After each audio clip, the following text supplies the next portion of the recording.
কোথায়? আমার বাসা হচ্ছে এলেঙ্গাতে, কালিয়াতি উপজেলা। এখানে কি কোথায় এসেছেন আপনি?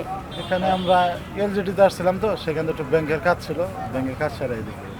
এই যে এটা যে খাচ্ছেন, এটাকে আপনাদের ভাষায় কি বলে? চাপড়া। একটা পিসের দাম কত? 30 টাকা। তা থেকে মনে হয় যে দাম এবং এটার যে ভর্তা, এটার আপনার সব কিছুর সাথে বিল আছে। হ্যাঁ, ভালো মিল আছে। হুম? অল্প টাকা ভালো খাবার মোটামুটি, যারা শখের বসে খায় আমাদের মতো তারা। এটা কি শখের বসে খান নাকি ক্ষুধা নিবারণের না, জন্য? আমরা শখের বসেই খাই। আমরা টাঙ্গাইল শহর আসলে, বিশেষ করে এইদিকে আসলে পরে আমরা শখ করে খাই। সবাই চাপড়ি খায়, কুটের চাপড়ি বলে নেয় কি খুব স্বাদ লাগে। হ্যাঁ হ্যাঁ, কুটের চাপড়ি বলে খুব টেস্ট লাগে, এই যে মনে করে মানুষ সবাই হাউস করে খায়। মানে এটার নাম কি কোর্টের চাপড়ি? কুটের চাপড়ি আছে, ডিস্ট্রিক্ট গেটের চাপড়ি। কোর্টের চাপড়ি, আচ্ছা। যেটাকে বলে কুট কেক।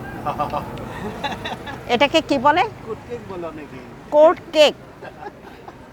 তো এটা তো চমৎকার একটা শব্দ, যে কোর্ট কেক নাকি? আমি এটা শুনতাম না, কিন্তু আমাদের গ্রামের ভাষা হচ্ছে চাপড়ি। দর্শক যারা দেশ এবং দেশের বাইরে থেকে দেখছেন, এটা টাঙ্গাইলের ঐতিহ্যবাহী চাপড়া, এবং আপনারাই শুনলেন যে যেটাকে বলে কোর্ট কেক, অর্থাৎ এইটা কোর্ট চত্বরে অবস্থিত। এরকম অসংখ্য দোকান আছে, যারা একটু শহরের বাইরে থেকে সারাদিন কোর্ট চত্বরে কাজে আসেন, তাদের ক্ষুধা নিবারণের জন্য অথবা একটা মুখরোচক কিছু খাবার জন্য এটা একটা উৎকৃষ্ট খাবার, তাই না? এবং এটা তো একটা শিল্প হিসেবে পরিণত হচ্ছে, হ্যাঁ, যে এই যে চমৎকার করে, এবং এইটা মানে মানুষের এটা বেচে কেনার সাথে যে অনেকগুলো পরিবার জড়িত এবং আয়ের যে একটা উৎস হতে পারে, এটাই তো তার প্রমাণ। ছোট ভাই, আপনার নাম কি ভাই? আলামিন। আলামিন, এই ব্যবসা আপনি কতদিন ধরে করেন? 2007 সাল থেকে চলতেছে, 17 বছর রানিং। 17 বছর ধরে আপনি করছেন? হ্যাঁ। আপনার বয়স কত? আমার বয়স 29 চলতেছে। এই ব্যবসাটা আপনার পূর্বপুরুষ কেউ করতো কি? না না না হুম? না। এই যে একটা চাপড়ি যে আমরা দেখলাম, একটার দাম কত? ফুল একটা 210 টাকা। 210। তাহলে এই যে কি সুন্দর করে আপনি পিসগুলো করেন, এটাকে ওইভাবে পরিমাপ করা? হ্যাঁ, মাপ করাই। হুম? হ্যাঁ, আর সাথে কি ভর্তাটাকে ফ্রি? ফ্রি। হ্যাঁ হ্যাঁ, free এক দেওয়া হয়। পিসের দাম কত? 30 টাকা। আগে কত ছিল? আগে ছিল, আমি যখন ফার্স্ট আসি তখন 10 টাকা ছিল, আচ্ছা আচ্ছা, তারপর? আর পরে হচ্ছে 20 টাকা, পরে একদম 30 টাকা, এখন 30 টাকা আর কি। এই যে এই জায়গাটা যে আপনারা বসলেন, এই বসার জায়গাটা কিভাবে নির্ধারণ হলো?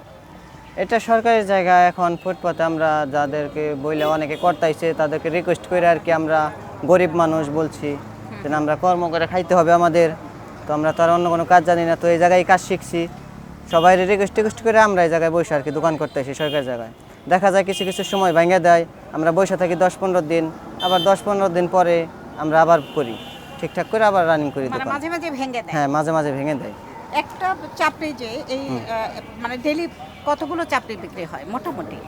আমার প্রতিদিন 30 থেকে 35টা চাকরি দেয়, ফুল 35টা চাকরি যাবে, 30-35টা আর কি।